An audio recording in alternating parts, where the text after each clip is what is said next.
Hey guys, today we are going to be looking at how to multiply and divide integers using number lines. So our first problem we have is two groups of -3. So I'm going to represent two groups of -3 by starting at 0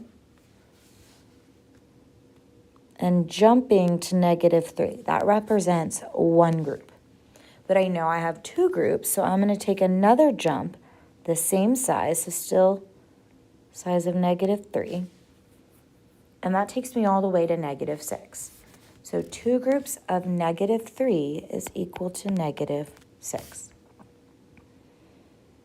So now we'll look at 5 times -2, or 5 groups of -2. So now I know I'm going to have 5 jumps of -2 each time. So I'm always going to start at 0, and I jump my first -2. I jump another 2 negatives, a third group of 2 negatives, a fourth group of 2 negatives, and then finally my fifth group of 2 negatives. So when I had 5 groups of 2 negatives each time, that took me all the way to -10. So 5 times -2 was equal to -10. The same thinking can be applied if we're only dealing with positive numbers.